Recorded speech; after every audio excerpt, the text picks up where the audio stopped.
Welcome to the launch of the Foundation for Child Development's most recent publication, Getting It Right, Using Implementation Research to Improve Outcomes in Early Care and Education.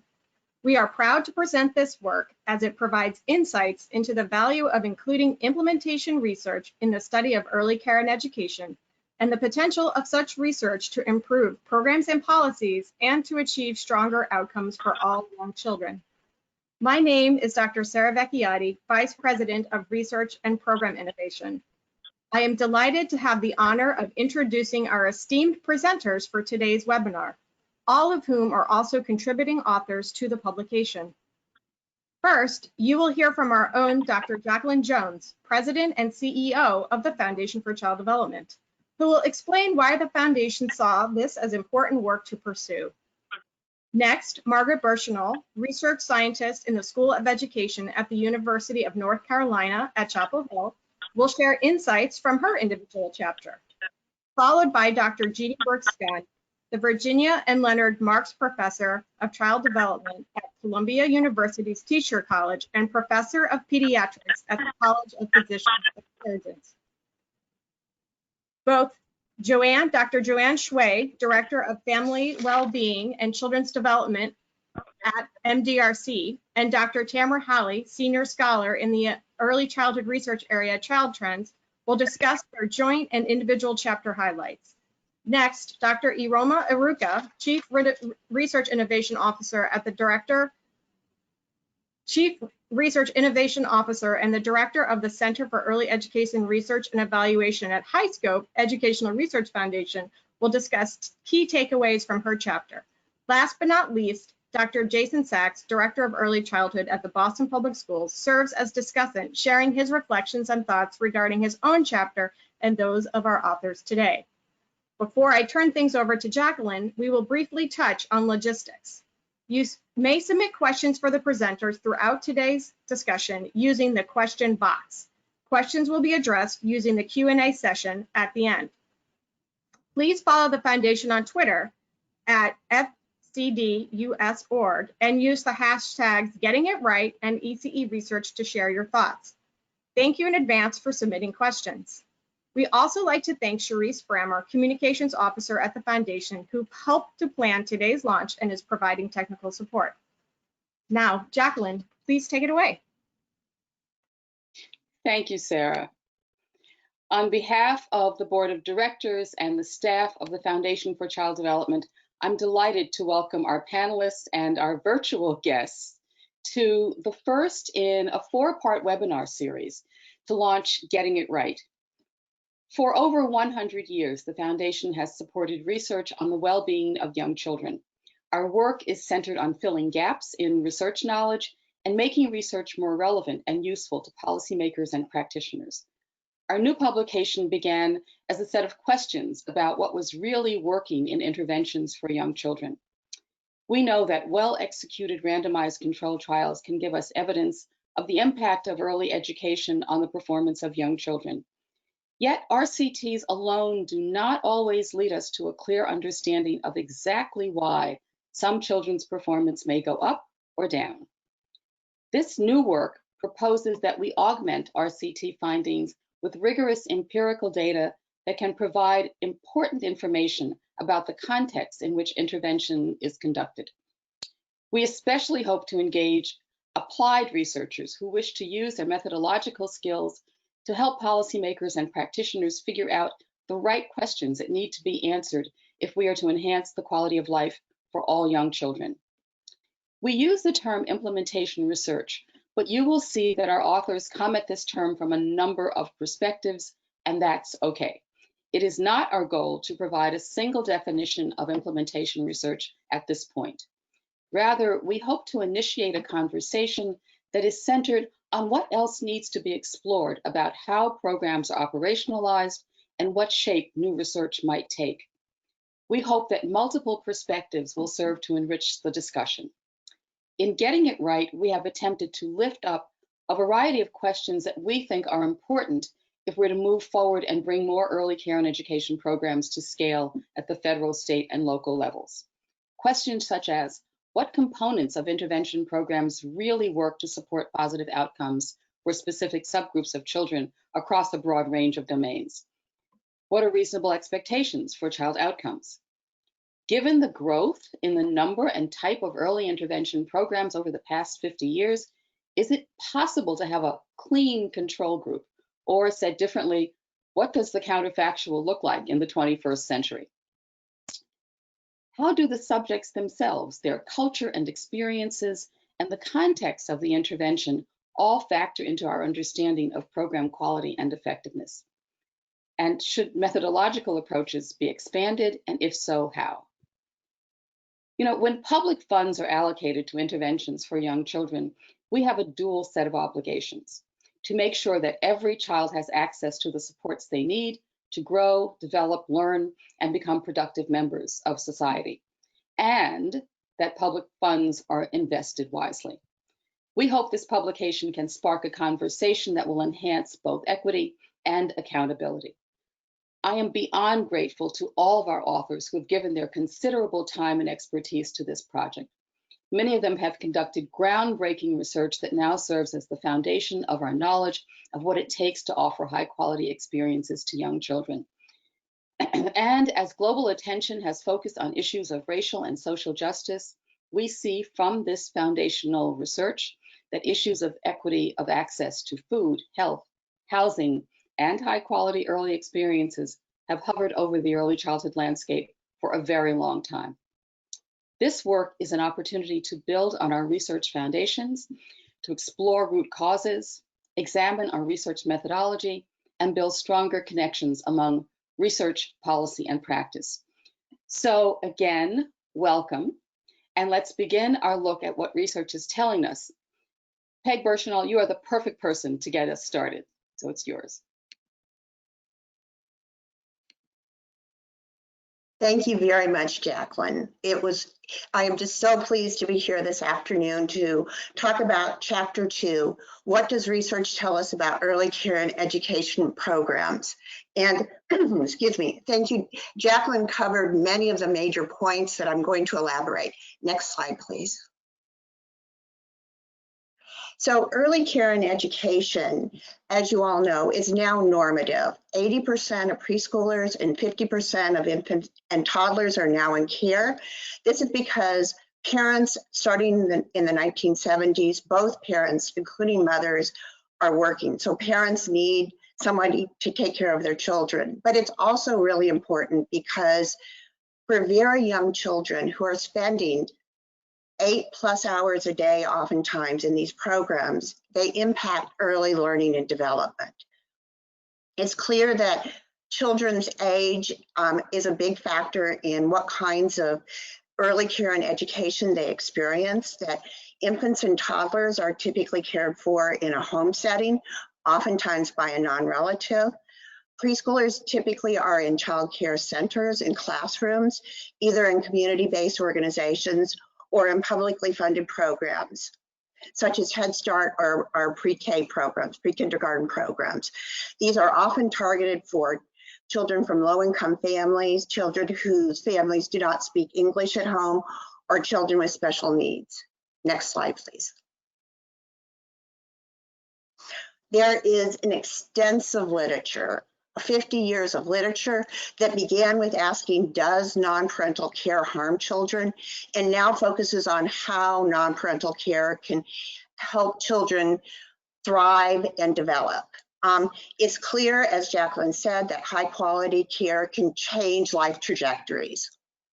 And within our current research and within the last 20 years, we have really done most of this work within a model that says that structural quality leads to process quality, leads to child outcomes. And this has been the basis for research, for professional development, and oftentimes for monitoring.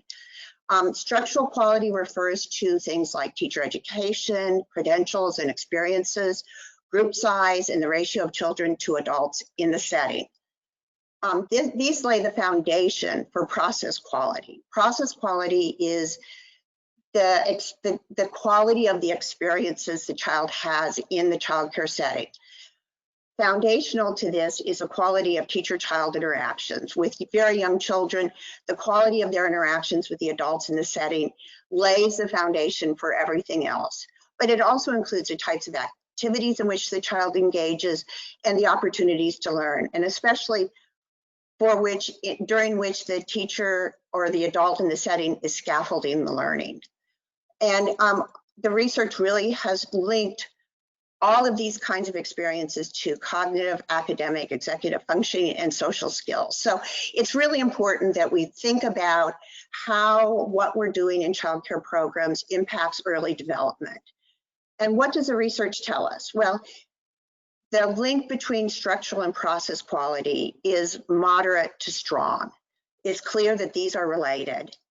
In contrast, the link between measured process quality and measured child outcomes yields mixed findings. We see fairly consistent but very modest associations between measures of the quality of teacher-child interactions and gains in child outcomes, with somewhat larger associations for other kinds of things. Next slide, please. So this suggests these modest associations, given that that what happens to very young children on a daily basis clearly impacts their development. The fact that we're not able to detect that very strongly in our research suggests that we may need to extend how early care and education process quality is measured and defined. Right now, it tends to focus on the quality of the teacher-child interactions, but we may need to include indices of developmentally appropriate and intentional teaching. In part, there's evidence for this because when curricula with scope and sequence are implemented in strong, rigorous studies, they show much stronger impacts on early development than do our measures of the quality of teacher-child interactions, suggesting this is an area in which we really want to think about focusing, and both in terms of what we're doing with children and perhaps how we measure them. There's also some reason to think we want to focus on different child outcomes. Right now, we're really focusing on developing children's literacy, and to a lesser degree math in preschool.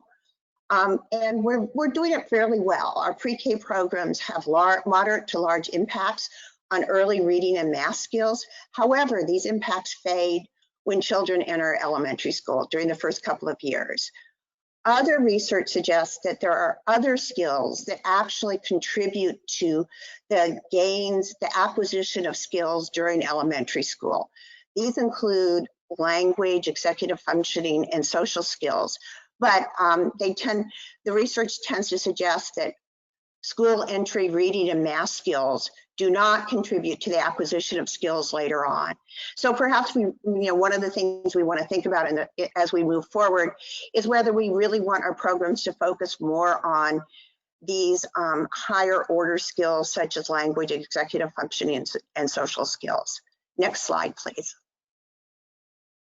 And then finally, there are a lot of issues that we really need to think about as we move forward.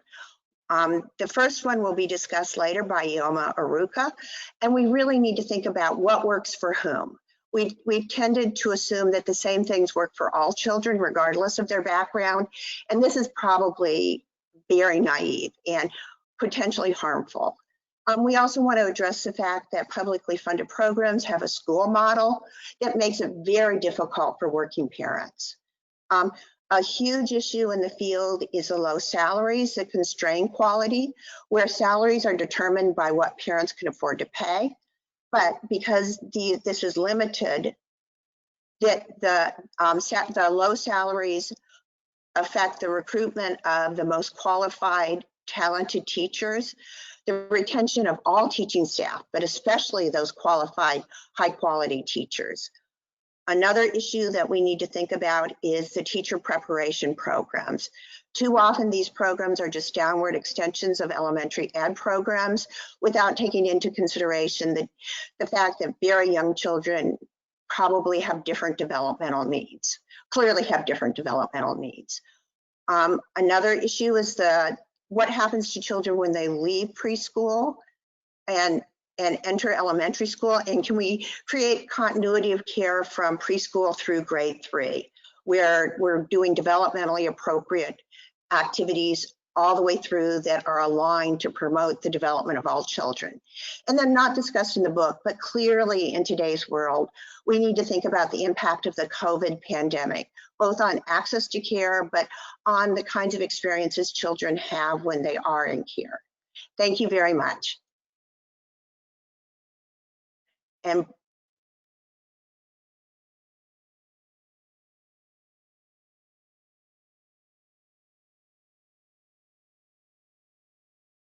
Hello? Next is Jeannie Brooks-Gunn from Teachers College. Hello? Thank you, Jackie. And hello to everybody out there, and I hope everybody is well. The work that Sarah Lazzaroni and I have been doing is also in the book and follows very closely from what Peg has talked about. The title of our chapter is What Are Reasonable Expectations for Early Childhood Education Program Effectiveness? And I think the reason that Jackie asked me to do this piece is because I published 15 or 20 years ago a piece called Do You Believe in Magic? And I was, of course, looking at the Loving Spoonful song. For those of you of a certain age, you might remember that song. But also was thinking about what Ed Ziegler has told us for so many years about how much of an effect do we really think 1 year, if that is all the kids are getting, of a high quality early childhood education program can reasonably make on children. My worry has been that some of the ECE advocates have oversold the kinds of effects that we are likely to see. That makes me worried because then programs which I would count as very effective, other people might say they're not effective because they didn't get as large effects as we saw in the Perry preschool program, which is the one that we think about the most, and the Infant Health and Development Program is another one that has followed children for a long time. So that's the context of why I wrote this, and I think why Jackie wanted such a chapter in the book. The summary, which is on the second slide, which you guys can see, we have 3 points here. There are systemic constraints that sustain the gap between ideal and current practice and limit the size of child outcomes. Remember, I'm worried about what are reasonable expectations. We talk in our chapter about the variability in quality and resources that programs have, in the duration of programming, in the age of children that are served, and also other demographic characteristics of the children served. In a way, this dovetails nicely with what Peg said about the fact that we need to know much more about what the economists would call heterogeneity of outcomes, and what developmental psychologists would say for whom and under what circumstances is a particular program effective. So our basic takeaway message in our piece is that comprehensive high-quality programs hold the promise of large effects for children at risk and high returns of investment. However, at the current time, we, Sarah and I and others, are worried that we continue to make systemic changes to the program so we can get these effects. In other words, I'm not sure that the current programs, I think, only a small number will end up with the kinds of effect sizes that are typically talked about in the media. So our read, this is our third piece, early childhood evaluation impact. From my review of the literature, I expect the impact to be small to medium and not large. I would define this as 1/6 to 1/3 of a standard deviation. The earlier hothouse programs were much more likely to have effect sizes from 1/3 to, in some cases, 1/2 of a standard deviation. Do not think we can expect that today. This is what I think we can expect. This is my summary of what outcomes we've paid most attention to. These effect sizes are likely for language, mathematics, cognition, and dental health care. They are unlikely for physical health and physical health care, disability classification. This is something I can talk about more in the discussion period. And I think it is unknown for the kinds of outcomes that I've listed here. And there are a lot of them, right? So what this tells me, if one agrees with me, is that there is more work to be done both on measure development and on curricula that actually target these kinds of outcomes. Okay, you need both. The only one that actually we seem to be doing a pretty good job with, in fact, I had it under likely and then I moved it at the last minute, is executive function. We're doing quite a good job looking at executive function. Some programs, but these typically aren't the very large programs, are showing very promising effects for executive function. And I think in part this is because these programs have actually targeted executive function in their curricula. Again, see Sibel Raver and Clancy Blair's work and Pam Morris's work is a really great example. But so you can see that in terms of impacts in curricula, I think we have a ways to go. So that's one take-home message for you guys. When we start looking at the heterogeneity issue and turn to who is affected, which Peg mentioned, this is my summary. Again, this is a thumbnail summary. We have it's most likely for 3- and 4-year-olds, although please note the evaluations with younger kids are relatively scarce still. In full-time programs, there's a little bit of evidence that being in programs for multiple years matters. Not as much evidence as I would like because people haven't tested it. But I'm still putting that under likely.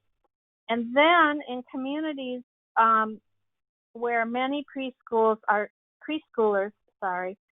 still taken care of by kith and kin. This is Jacqueline's counterfactual that she mentioned. Our group has worked with 4, maybe 5 data sets at this point to try to see whether effect sizes for the measures mentioned in the last slide are larger when you are comparing kids who have received preschool with their counterparts from the same social class and minority and neighborhood and parental education background that are being cared for by their parents, by their grandparents, by neighbors. So that's where we see today the biggest effect sizes. What that suggests, of course, is that if we increase access to preschool, i.e. more of these children are going to ECE programs, we will see smaller effect sizes because the kids who aren't being served today would be served. So that's a big argument for access. Likely also in communities where many preschoolers have parents with low income and or low education. As some of you probably know, the early evaluations tended to be on children who all were from low income or low education families. And we've just started with the rollout of more universal programs to look at whether the effects are equal across, let's say, the social class distribution. My read of the literature, and not everyone agrees, so sometimes researchers, we're still trying to figure it out and we don't have as much info as we would like. But my read of the literature is that we have larger effects for the low income and low education children. And most likely in programs that offer dual language preschool education in English and children's native language. Now this is also controversial in that people, researchers and practitioners are arguing about whether children who are non-English speakers should be receiving the preschool education in their native language, in English, or in both. And I direct you to a very nice chapter written in Future of Children. I edited a volume of Future of Children on pre-K to third grade that Foundation for Child Development funded. And this was 2016, 2017. And in our volume, there's a very nice review of what we know so far about what language education should be in for preschool kids who are non-English speakers. And so instead of talking about all the debate there, I send you to that chapter. I really hope we see a lot more research on this topic. I think it's incredibly important, and we don't have as much as I would like. Now, my next slide just talks about programs. Peg has covered most of this, so I don't think I have to say anything about this for time reasons. And then I'm going to the next slide, which just gives the reasons why program effects into elementary school seem to decline by 1/2. So if at the end of a program, I see effects of 1/6 to 1/3 of the standard deviation, by the time those children are in 4th grade or 3rd grade, whenever I'm able to follow them up, those effect sizes on average will have been reduced. So an effect size of 1/3 will now be 1/6. And I think we have to spend quite a bit of time, we meaning the field, all of us, in trying to understand why this is and understand what we need to do to beef up the elementary school side of what we are offering. And what we did in our chapter was just give here basically 6 reasons that people have suggested in the literature might be the reason for these declines in effect sizes. And what's important about each of these, I think, is that each of these could be framed or phrased in terms of programs or what we might want to do with elementary school. I'm not sure, Jacqueline, if you want me to read these. People have them in front of them because these are things that we have to think about when we start thinking about kindergarten, 1st and 2nd grade education. Can everybody see those? I'm not sure we're going to talk a lot in this call about elementary school. That's why I'm not going into it in great detail, but I did make a slide because I think it's really important for all of us to think about what we might have to do with early elementary schools to sustain the gains. Brooke, everyone can see it. You might want to just let people take maybe a few seconds to. A minute to look at, yeah, okay.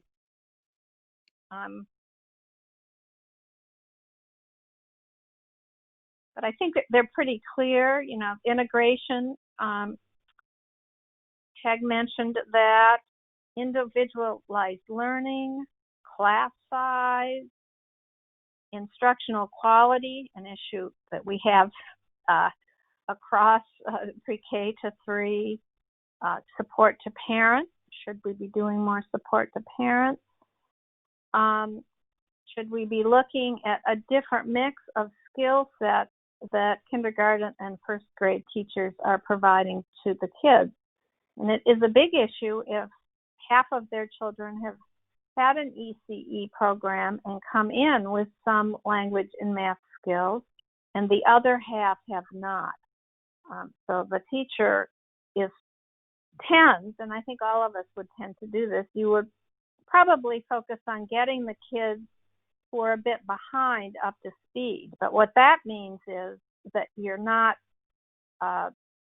capitalizing on the fact that half of the kids in your class have had ECE, and their skills in literacy, language, math, cognition are probably stronger, so they could do, if you will, more advanced work.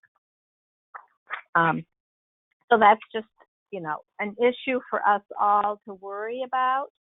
Again, maybe not for this particular volume, but I think maybe the next volume that Foundation for Child Development does, maybe they'll look at K to 3, third grade, in terms of what we ought to do to continue these effects. And my last slide, I just wanted to show you an example. Actually, Jackie told me about this. I didn't know about it. Well, she told me about it for Future of Children. This is a case where Montgomery County in Maryland decided that they wanted to increase the number of children in third grade who were doing well on the third grade achievement test, meaning that they were in the competent range. And what Montgomery County did, which is so impressive, they did pretty much everything. And this is the issue for us all to worry about. If we are going to have large changes, like a reduction by 50% of kids who are not competent on achievement in third or fourth grade, we might have to do more than one thing. We might have to do all of these things. And that's just an issue that kind of haunts me when I think about what kind of system reforms we want. You can see these here, what Montgomery did pre-K for all the 4-year-olds, full day pre-K, full day kindergarten, after school programs for the little kids, summer programs, a lot of curricula alignment, small class sizes, the training that Peg talked about, the earnings that Peg talked about, which I thought was really great, English as a second language courses for parents, and then some transition materials for the parents of the kindergartners. So we have to think about when we want sustained effect. Doing one thing out of those is probably not going to move the needle much. So we have to think about systemic reform, or at least a bundle of services or changes that we might want to make. And with that, I am done. Thank you.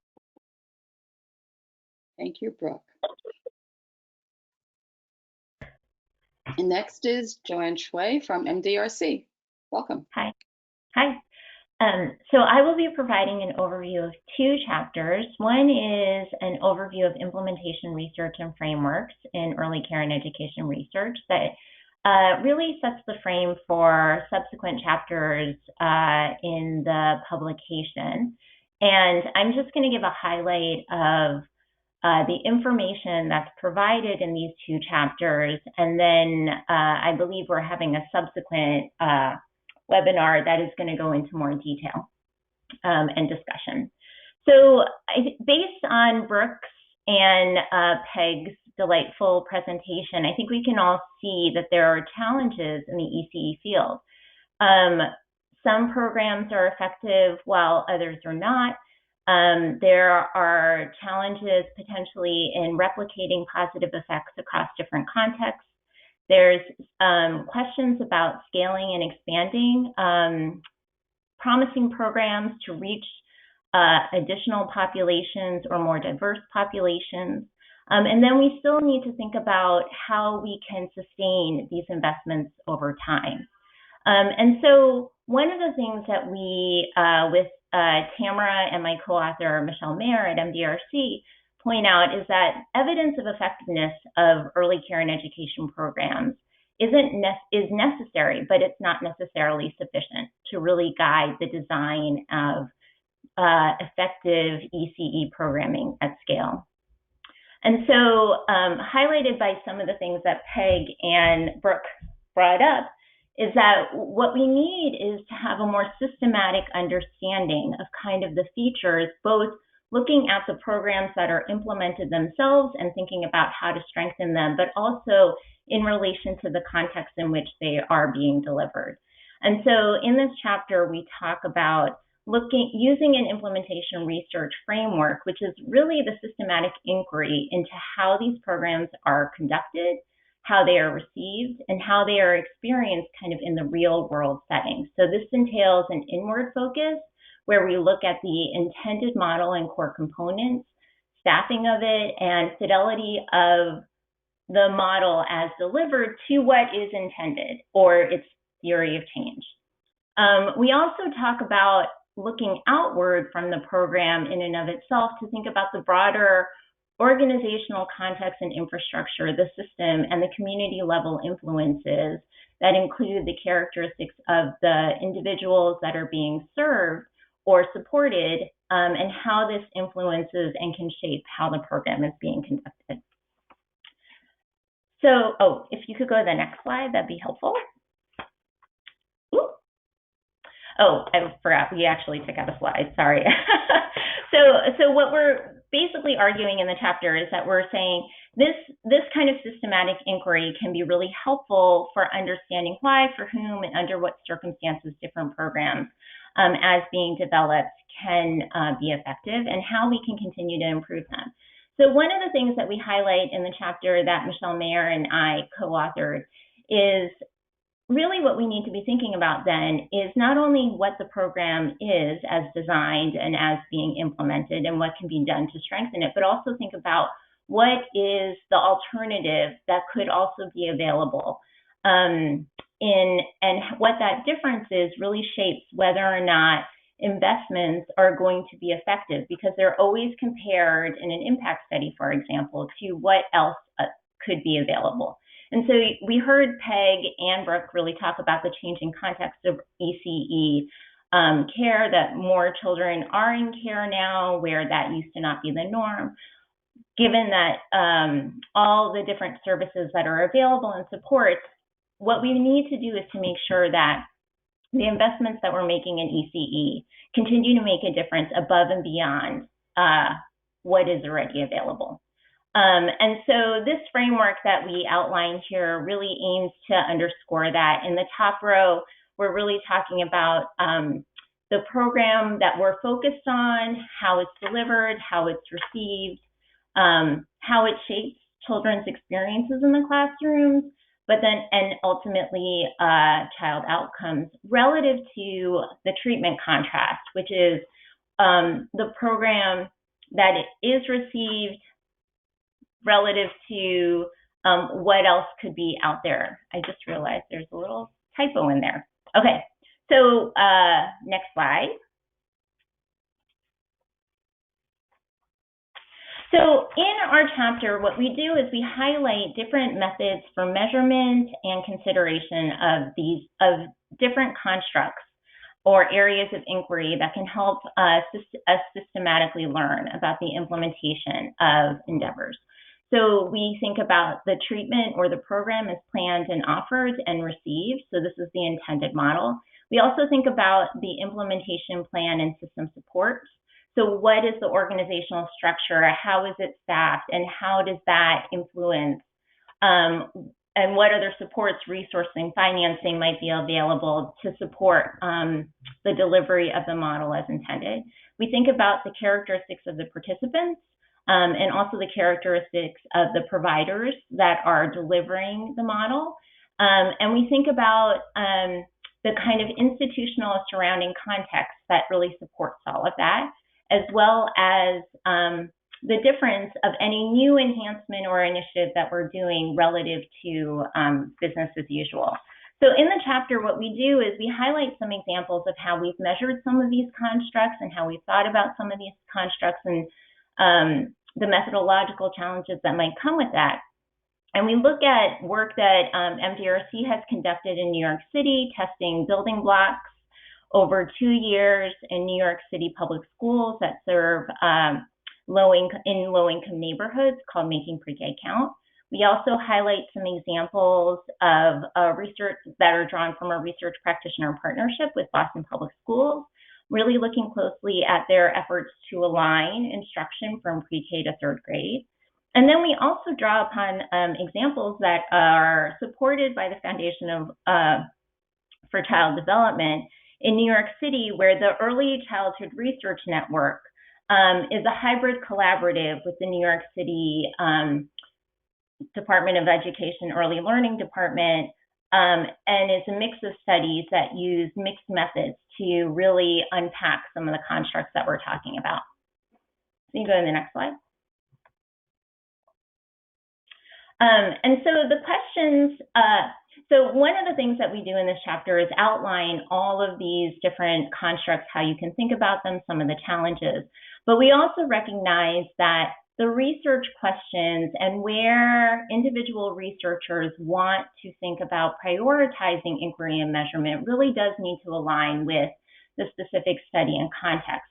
And so what we do at the end of the chapter is really just aim to outline a set of questions that can help facilitate that navigation and consideration. And so these are the questions here. So I'm going to stop because I think I've run over my time, and I will hand it off to Tamara. Thanks, Joanne, and good afternoon, everyone. I'm delighted to be here with you today. I'm going to be sharing an overview of Chapter 10 in the volume, and that the title of that chapter is How Implementation Science and Improvement Science Can Work Together to Improve Early Care and Education. And so what I do in this chapter, you can go to the next slide, is to really introduce both implementation science and improvement science as two important frameworks that could help guide and support both programs and policies in early care and education. And one of the main messages of this chapter is that implementation science and improvement science share many common elements and are highly compatible. And as this slide shows, this is a reprint of a part of a table in Chapter 10 that outlines the different areas of focus of both of these frameworks, as well as main aims of these two frameworks. And you can just see at all of the check marks in both columns that there are a lot of commonalities between these two frameworks. However, you'll also see from this table that there are some important distinctions. So for example, implementation science, as Joanne just was talking about, focuses on intervention fidelity. That is the faithful adherence to the components of an evidence-based practice or model, and what Joanne was talking about as that inward focus, focusing on the components of the model. But improvement science is less concerned about adherence to or compliance with specific program elements, and rather puts an emphasis on adaptation of evidence-based practices and programs to better meet the needs of the individuals in a particular context. So they're more, improvement science emphasizes adaptation and more than intervention fidelity. You'll see here that both implementation science and improvement science are very much focused on those implementation supports that Joanne was talking about, and I'll describe also in a minute. And the fidelity to implementation components is what I call implementation fidelity, where this is where you're focusing on identifying and measuring whether the supports for implementation are in place and functioning well, just as you would measure whether the components of a program or policy are in place and functioning well. Next slide.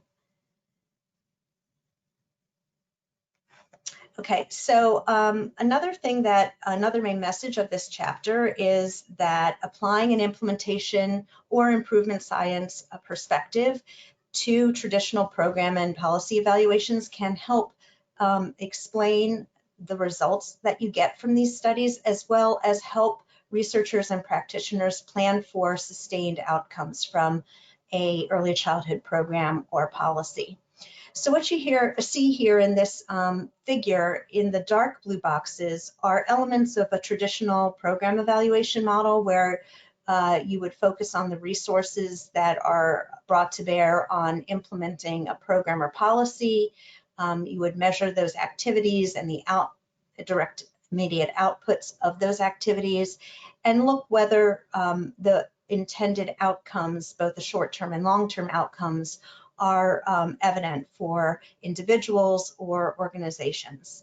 What you see here in this figure is an elaborated conceptual model that incorporates elements of implementation supports to that model in those gray boxes. And what we're suggesting is that if you pay attention to and actually measure some of these elements and components that are important for implementation, for an implementation science framework into your studies, you will better be able to explain exactly what happened and also to understand how to better support and improve the outcomes that are intended by your program or policy. So for example, paying attention to and measuring readiness to change, for example, at the individual, organizational, or systems level might help you understand what, why you got the effects that you did from your project. And of course, as many people have mentioned on this webinar, the importance of focusing on context, both at an organizational level and at a systems level, is important. That the focus on context has always been important within program evaluation. It's just another piece that's very much emphasized within improvement science and implementation science. While we're on this slide, I just wanted to mention that looking at all this and making the suggestion that we should be measuring supports for implementation as well as the traditional things that we look at with a program or policy evaluation can be overwhelming. And I'm not suggesting that you need to measure all of these elements, but what I am suggesting is that we need to start thinking about measuring at least some of these. And the field is currently hampered by the fact that there's not that many good measures of implementation supports, but there are some, and some that are available in other disciplines are being adapted for use in the early care and education field. And so I would want to encourage people to try to incorporate these into program and policy evaluations. Furthermore, there are some new guidelines that are out about how to report on implementation in your published reports, and I'm hopeful that those new guidelines will also help to get some of the research on implementation supports into the program and policy evaluation field. Next slide. So this chapter also describes several innovative research and evaluation designs that have incorporated important principles of implementation science into the evaluation designs. And I highlight here just a few of them. So for instance, there's an effective implementation hybrid design that embeds implementation constructs within the study that's aimed to look at program impacts or effectiveness. And there's also, on the flip side, implementation, developmental evaluation, which embeds evaluation within the implementation of a program. So that's done to the benefit of the implementers. It's not meant to be an accountability factor. And then we have the rapid cycle evaluation model, which allows you to look at data on an ongoing basis and make adjustments over time. And this evaluation model is particularly important during program design stages. So the bottom line is that using an implementation science and an improvement science framework, or incorporating that into our program development and program and policy evaluations, will help improve what we know about what works for children, under what circumstances and for whom, and can help us improve and make progress in the field. And I think that's it. I can pass it on to somebody else. Thank you, Tamara. And now, Dr. Iruka from High Scope.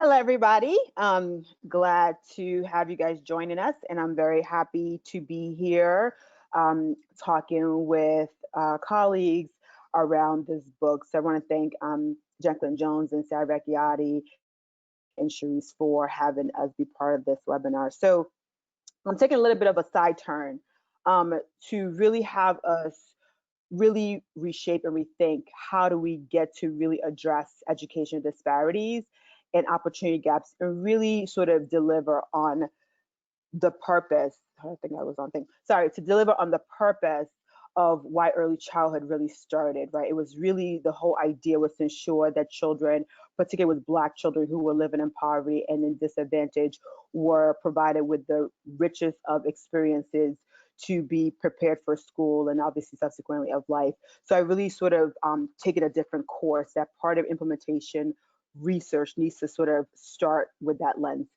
Next slide. So again, the whole idea is that we have to begin to really address the root causes of disparity, right? So I really appreciate what my previous colleagues have sort of articulated in terms of what works, what doesn't work, the limited findings we've seen with early childhood research, how we have to dig into implementation science and improvement science. I really appreciate sort of those lenses, but I want us to really dig deeper into the fact that the racial ethnic gap is one of our greatest social problems in the US. It starts early, it starts before children are even born. And so we have to be much more mindful as to what are we trying to actually do. And we see racial gaps are evident across every single sector at every single level, from federal to state and local. I mean, I could close my eyes right now, go to a particular state, and I could tell you exactly what group is probably at the bottom of every one of the sectors, which one is likely to be at the top, right? And that tells you that if we know those things without ever having to step foot into that state, that something is systematic. And so that means that social policies and factors exist that actually perpetuate inequities and conversely transfer privileges that maintain disparities. And so what we need to do is really stop sort of focusing on all the disparities and the gaps and really dig deep into what are the root causes of the disparities and what is early childhood to do in terms of its role and its response. And then how do we do that in order to set children up to be prepared for school and life, right? So for me, part of early childhood is to really sort of provide children with sort of this level of endowment of skills, of competencies, of resources, so that they can sort of be armored a little bit in order to deal with the rest of sort of school and the rest of life, right? Especially for children of color, children from low economic means. Early childhood is supposed to set them up. It doesn't address all the problems, but it should set them up. So next slide, please. And so I sort of in this chapter, and I hope you gander at the chapter, sort of say that, early care education disparities is a public health problem. So let me say why, and then say why I use this framework that I think we should really think about as we sort of go down what is a new innovative way of thinking about early childhood implementation research, right? So McKinsey and Company, a huge research think tank, found that not closing the achievement gap cost the U.S. between $1.3 million to $2.3 million in economic output, and that just in 5 years. And that represents about 9 to 16% of the GDP. So this gap costs us a lot of money. So with this economic social cost of underutilized human potential and capability, the achievement gap, which is a symptom really of systematic discriminatory policies and laws, it needs to be treated as a public health crisis. So while we want to treat it as an education only crisis, it's actually a public health crisis. And so in this chapter, because of that is the lens that I'm using, I adapt a framework used by the public health sector called the structured determinants of health. And the idea is to address inequities and really to support the well-being of US citizens, or really those in the US, at a population level, right? So this particular lens has helped us to address, at least to some extent, infant mortality and morbidity, teen pregnancy, smoking. It hasn't erased all the disparities, let's not get confused, but it has been able to address things at a high level, at the population level. So to show how early learning can address the inequities inherent in a system that lead to disparities. So we have to take more of a public health angle to really get at the larger looming idea of what early childhood is supposed to be doing. So to effectively eradicate inequities that lead to disparities in the early years, we need to examine how systems continue to perpetuate racism and confer privileges.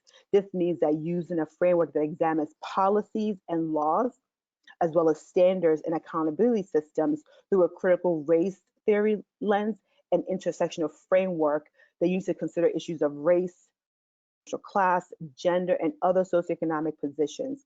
So that means that we have to really shift our focus from a sole and primary focus on microsystems like classroom programs to one that also includes socioeconomic and political context, right? Which also includes the history. So for example, I could look at, say, a Head Start in Omaha, Nebraska, right? I could say, how do I do this program better? How do I increase the quality of the workforce?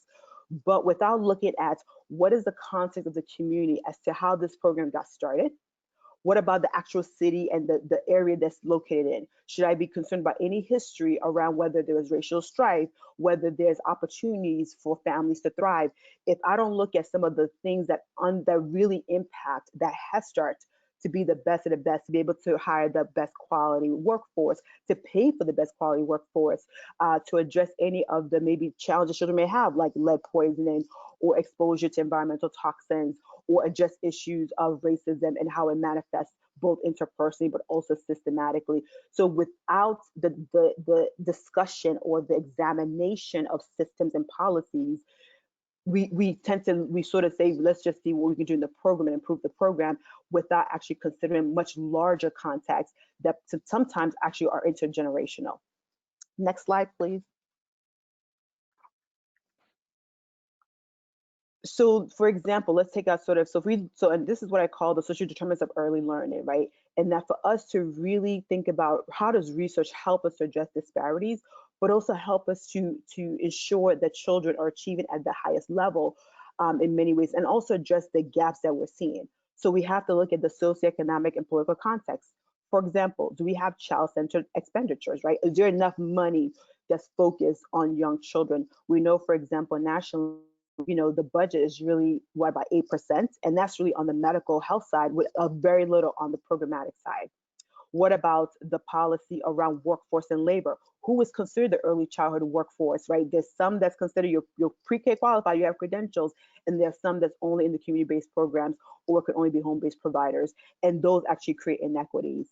And then there are things around, so there's policies that really push on issues of anti-racism and anti-bias, and policies that sort of in some ways privilege others and oppress others are things that we have to begin to sort of unpack in our research, because those are the things that we need to probably focus on when it comes to implementation, when it comes to improvement, and when it comes to effects, right? Because the effects we're seeing on the micro level are likely really due to these macro system level, like socioeconomic context, political context, etc. Right? So those contexts then impact access to affordable care. They impact the kind of workforce you have, right? So the workforce you have in pre-K is different than what you have in home-based childcare, right? It also sets up what are the standards and systems that should be in place. So if our policies and politics and context is really biased and racist in many ways, then our standards and all our systems and all our improvements are really going to be based on those sort of grounds.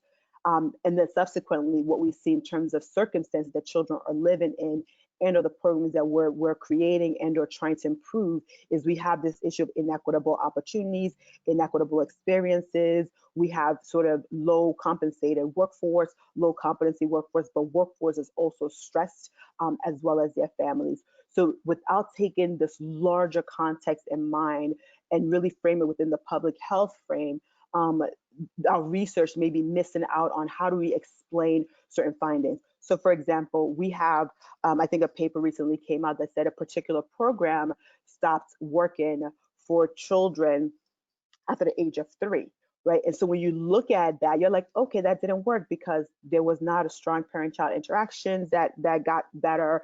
The quality of the program, nothing really changed there. But if you look at the programs themselves and where they were located, right? They were located in what I would consider highly segregated, highly stressed, with long histories of racial strife, long histories of disinvestments.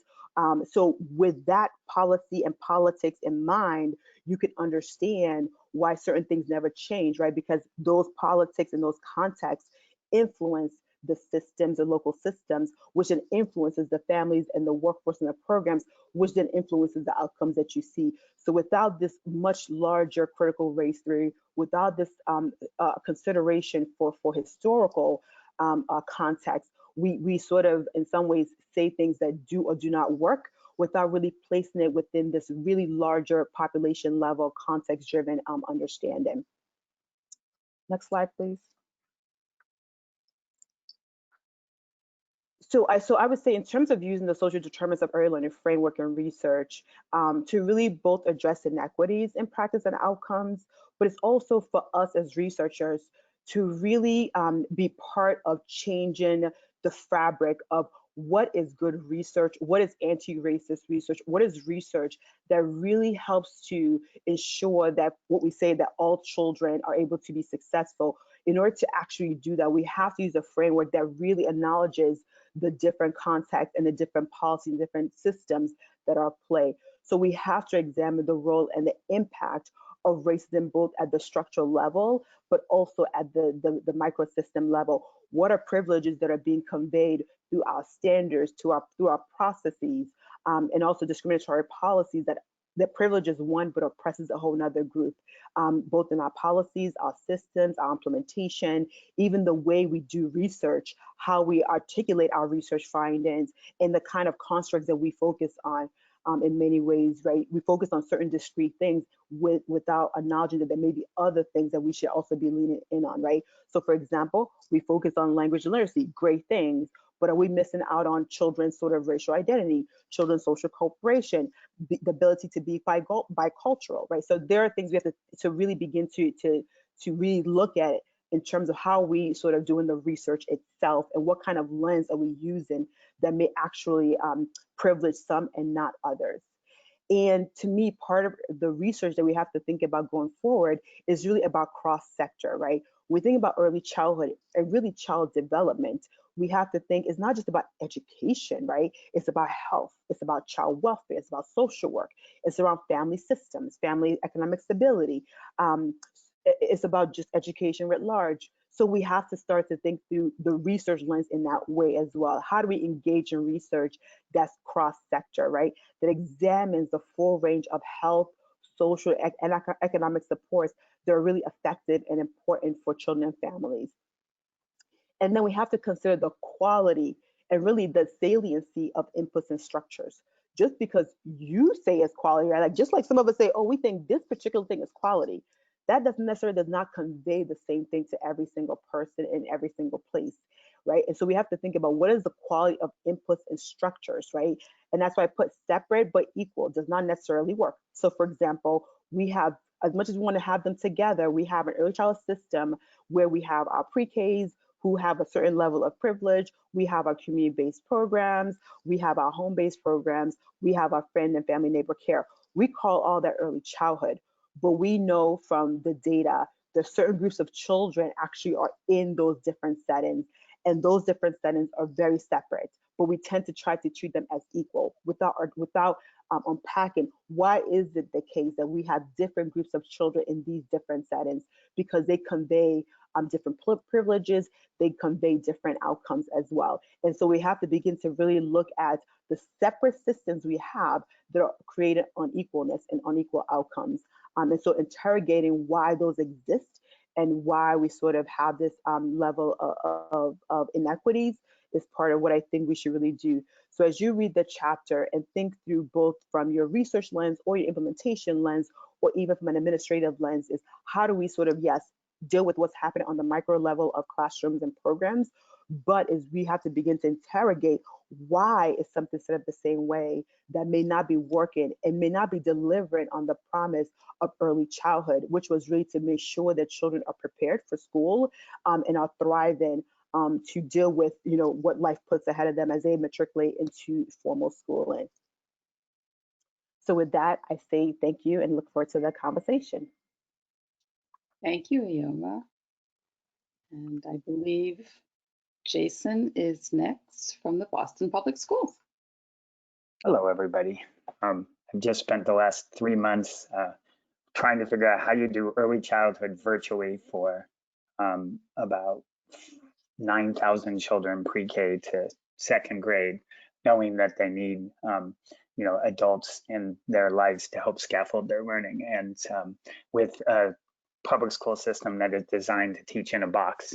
And so it has been a busy 3 months, and I'm happy to talk about that at the end of sort of what does the COVID experience of public education feel like, and what does it do to change the way we think about education in general. I so appreciate all the articles that I had the opportunity to read. I'm going to spend maybe 2 minutes on what we do in Boston in the public school and in community-based programs, and then really just want to share my thoughts on what I've read and what I just heard today. So with that, let's go to the first slide. And what this is I believe something similar to what Brooke was talking about, which is sort of a comprehensive approach that you have to do all of these things, right? So we have to take the BPS vision on implementation and instructional vision, expand successful early childhood practices to early elementary grades, use data to constantly improve our curriculum, PD, coaching, and assessment, target PD coaching to make specific changes in instructional practices, collaborate with teachers, instructional leaders, and other departments, build capacity for high quality pre-K and community-based organizations, expand out-of-school time and programming to support families, and leverage partnerships to sustain our capacity and share our findings. And if we do those things, then all children will become internally driven learners, able to read, write, and communicate effectively by 3rd grade, and BPS will help close the achievement gap. With that said, I should say that we have now started a whole CLSP process, and we're going to rewrite our vision and a lot of our practices, and I'll get into that because I think the stuff that Ioma is talking about is really critical to kind of changing the way we do our work. So next slide. And then the next, okay, great. And so basically then these strategic visions get turned into efforts around curriculum, professional development, district collaboration, supporting families and partnerships. Next slide. Next slide, great, which turn into then strategic initiatives aligned with the district strategic initiatives. Next slide. Which then get turned into more finite plans with action. And then they get turned, next slide. Great. And then they get turned into actual like visions of what we operationalize. So for example, we design coaching for different levels of teachers in their sort of where they are in their learning curve. So if they're a brand new teacher, it's one thing. If they've been a teacher who's been doing it 5 years, they get another. So it gets finer and finer grade. Next slide. Okay, so I can just stop. So it gets finer and finer grade, and then we turn it into work plans and budget and operationalize it. And if you read our chapter, it sort of talks about some of the ways we operationalize our work. So now I want to shift gears and talk about sort of 3 clumps of work that I read, which is the research. The first 2 chapters were super informational. And so here are my reflection on them. First of all, my first question is, why did it take 30 years for us to look at what children were learning as something that affected outcomes? And I know, loosely we moved in the last 20 years to looking at class and instructional practices, but now I think we're getting at the place where it's actually like what you teach is really important. And then if you back your way through all of the social determinants of who is teaching, you'll get there. But I think just the whole idea that we have not had an educational focus on what the child is learning and who the teacher is. And I ponder about like Reggio, which really focuses on what the child is doing and what the learning is and how inspirational is. So I think the focusing on the learning was a really important piece. And I just think because we've so focused on access and does it hurt kids, but I think we really need to go deeper on what children are learning.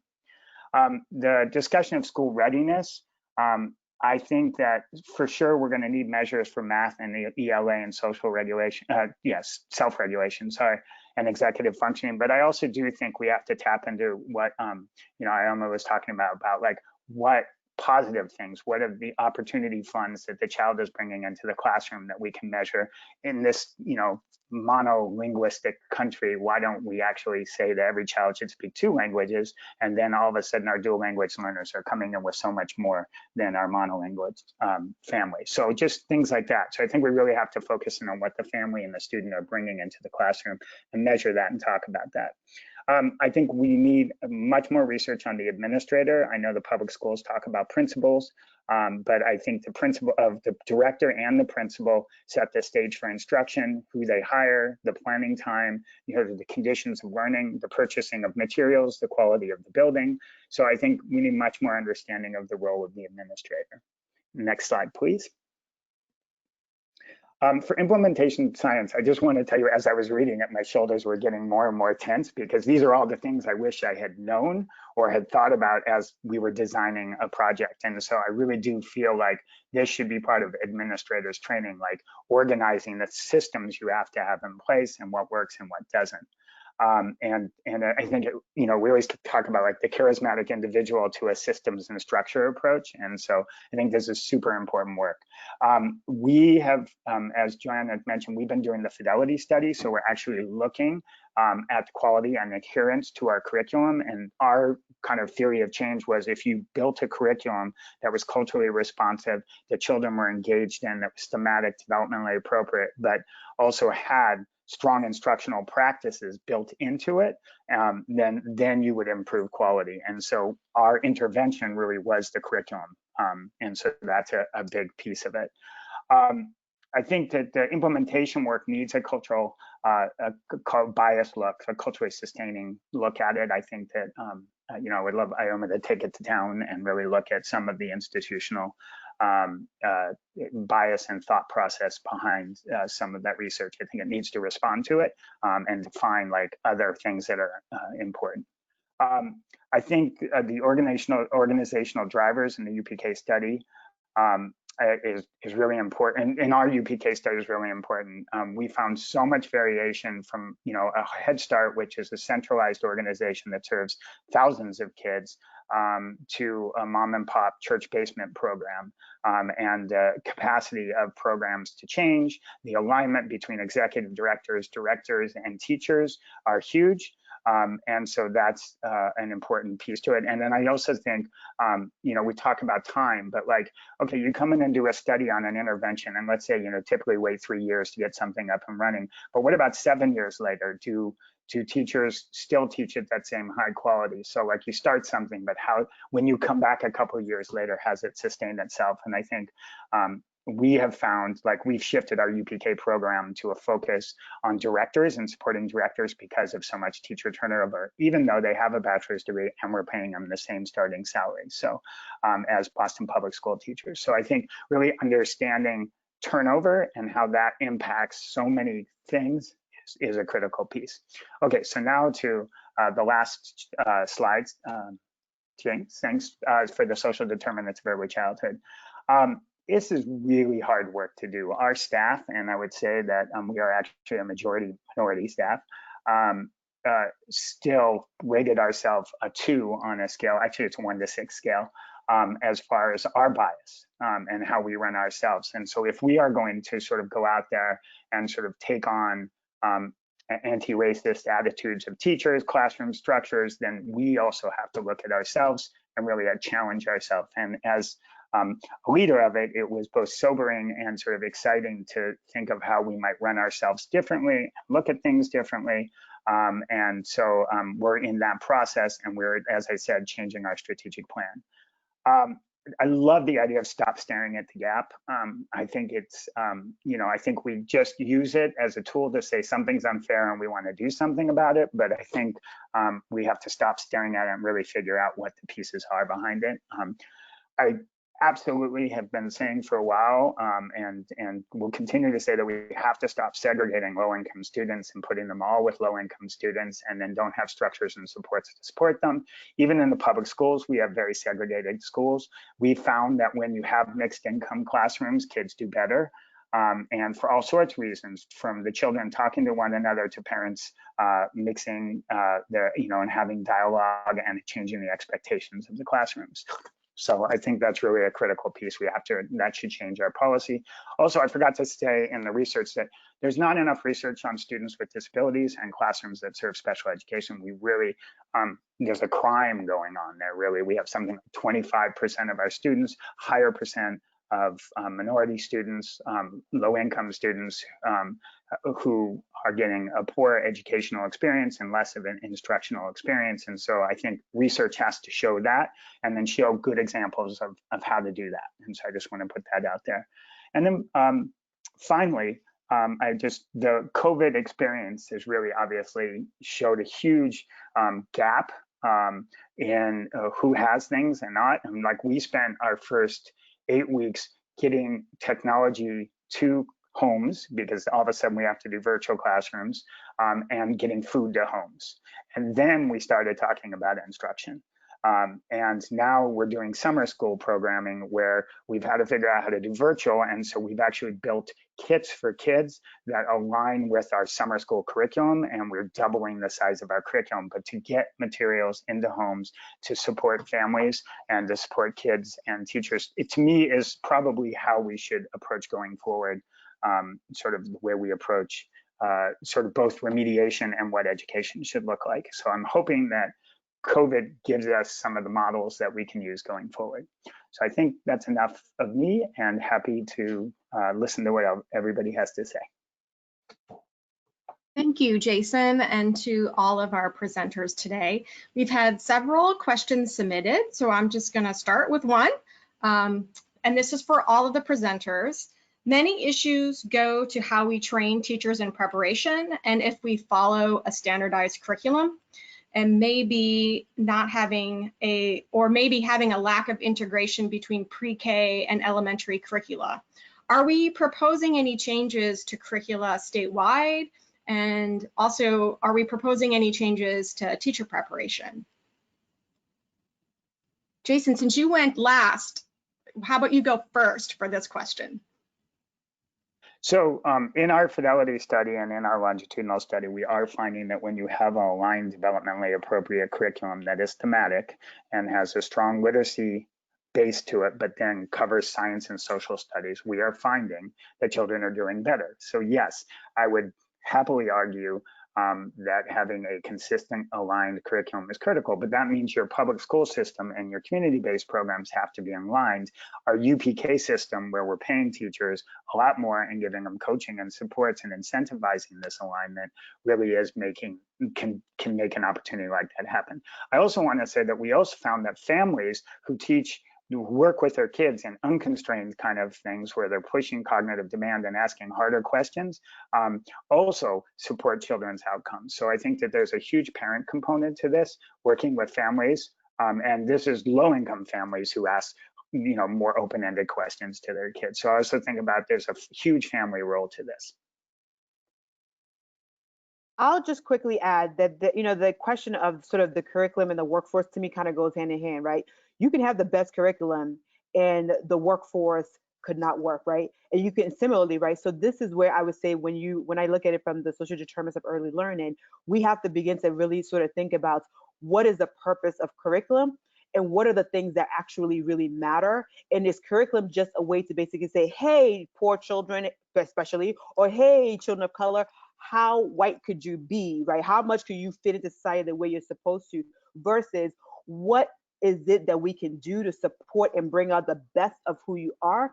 And similarly, the workforce has to be, the goal of workforce has to be, how do we make sure that teachers are well compensated and not also live in stress, right? But are bringing the best out of children. So I would actually say that it's really about, if you put it within that larger framework of context, those two things have to kind of go together, because the curriculum in and of itself, to me, is basically a piece of paper. And that's how some workforce people treat it, like a piece of paper. So we have to also think about the workforce as a human, living human capital, and how we treat them is also going to be how they treat the children and the best they bring out of the children. And that, but that requires a lot of interrogation that there's not enough time that I can answer, but Peg and Tamara may have more to add. I would simply add that you look at the Boston program, and one of the things that they have done a great job of is focus on teaching language and executive functioning and social skills. So really focusing on using aligned curricula that focus on unconstrained skills as well as constrained skills. And that I think that one of the places that in the future, hopefully, we will downplay the focus on early literacy and math in preschool and focus more on doing the kinds of things that improve these unconstrained skills. And just to wrap things up, since I'm somehow part of this group, God, I wanted to build off of what Ioma said and bring in a concept of improvement science, which is supporting leadership development and leadership capacity at all levels of a system. So in order to implement a curriculum well, you also need to provide those early childhood workforce members the sense of their own efficacy to be leaders in implementing that curriculum, whatever that is, or working with those individual children. And so it's building leadership and changing an organizational culture to one of continuous learning that can be, a culture of learning and culture of improvement that can be very beneficial to implementing whatever you're trying to implement, be it an early childhood curriculum or something else. And if I could just add, and Jason, you mentioned this, right? The Reggio-inspired approach, right? We see a lot of, so like the Reggio, the Montessori, right? Those are not necessarily curricular, right? Those are really approaches of the way you teach. And there's not this rigidity with what I would consider we see in a lot of publicly funded programs, where there's a level of rigidity that doesn't allow really children or teachers to really bring the best of who they are to meet the needs, the personal needs of children. And so I think there's a need to actually begin to interrogate this focus on this like wholehearted focus on curricula and not the approach of what teachers use. And we see a lot of higher end, should I say, advantaged families are able to access programs where the workforce is using a lot more of those methodologies than just this like sort of paper pencil curricula. Yeah, and that's why, curriculum really hides strong instructional practices like observation. So that would be like thinking and feedback where kids are sharing what they're doing, like storytelling, story acting, where the kids are telling their own stories. So yes, 100% agree. Great, thank you. We have a couple of questions that are very similar, so I'm going to try to combine them. But one of them is about the changes in legislation or policies that really need to prioritize to meet the needs of children and the workforce in terms of teacher pay, class size, and curriculum. And as we move towards trying to build a more national policy level for universal pre-K to third, realistically, do you ever see building a national educational systemic framework and a uniformity of early care and education across the pre-K to third grade for framework for all children? So I guess the question really is, what would you be prioritizing as the legislative and policy changes that need to be done to meet some of the needs that we identified here today in the webinar? And who would like to go first for that one? I'm happy to go if no one else wants to go, because I don't think we're going to get there unless we do that.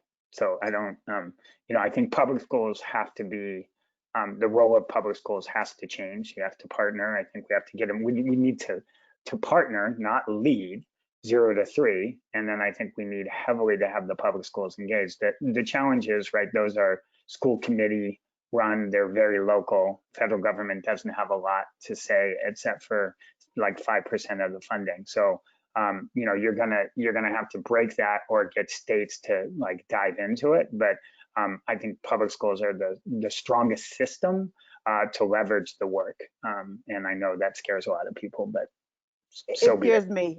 So yeah, I mean, so glad, and so I think I agree with the essence of what you said, Jason. I think for me, when I think about sort of the idea of a universal pre-K, which of course, some of the evidence is still out whether is the best way to go. I do think that something universal is needed that meets the needs of children in a holistic way. And we know that, to me, that's why I argue for the public health sort of angle, in that at least minimally it takes into account that those first few years are so critically important, and that if we are not able to meet the emotional, the health needs of children, that to put them in a system that in many ways, at least for systems that has not been great for particularly children of color, Black children specifically, whether it's, and we build it on the same educational principles of where we literally have a separate and unequal system, that if we don't address some of those other systematic issues that exist in education, that all we'll do is basically begin to put children in systems that literally is racist, and we'll ensure that we're never going to deliver on the promise. So I think if we can actually do what we think education can do, then I think it's possible. But I think if we don't begin to actually unravel a lot of what I consider racist policies and approaches and standards of education, early childhood sometimes goes in that way, then I want to now just subject children earlier to being suspended. We're going to subject families to being viewed as not important. We're going to have a workforce that's highly stressed and not really doing their best. And so I think for me, the idea of universal, I think is very compelling. And I think we do need something universal to provide the fullest array of opportunities. How it may situate may be something we have to be thoughtful about, especially if it's not using sort of an anti-racist, sort of comprehensive sort of lens. And that's why I kind of say, should we look at the way the social determinants of early learning says? Let's look at what are the policies that could support a really robust system that addresses microsystems, but also macro systems from a much more of an intergenerational perspective. So I think that's where I'm sort of like, I don't have an answer, but I know I don't want just education the way it is now. Well, you've got, one federal system, which is early Head Start and Head Start. The one argument might be to fund or try to get more funding for early Head Start, as an example, to serve more children, because they do have performance standards that might be easier to implement. I'm not sure it would be easier, but it might be easier to implement through that particular federal system. I think Jason is right that the minute you go away from early Head Start and Head Start, we're a federalist society. We're talking about the states, not the feds.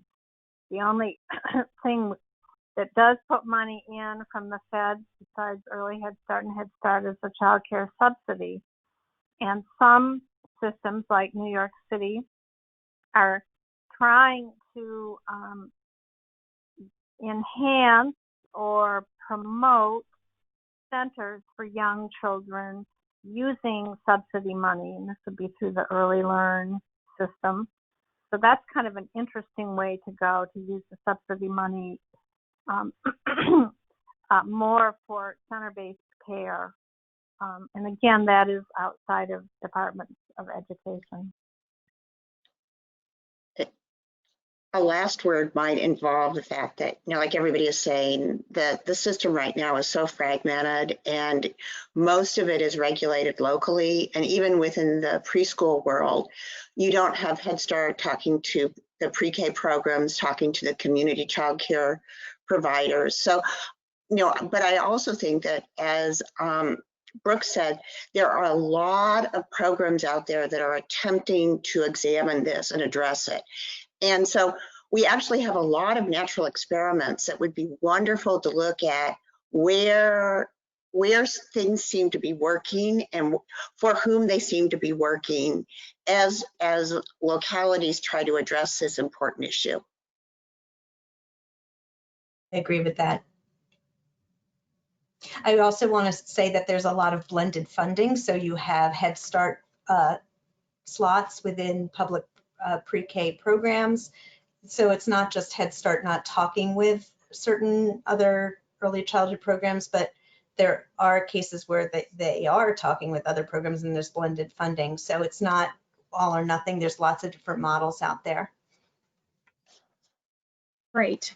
Thank you so much for addressing those two questions. And unfortunately, we have run out of time today, but I do want to encourage all of the attendees who are on our call today to please stay tuned, because very shortly the foundation will be sending more information in our newsletter about the upcoming webinar series, which we will have some more time to really delve into some of the topics and issues discussed today in a more deep dive, in-depth manner. So today I would just like to thank the presenters for sharing your time and expertise, and thank you to all of the attendees for joining today's webinar, and have a great rest of the day. Thank you. Thank you. Bye. Thank you. Thanks. Thanks. Thanks a lot.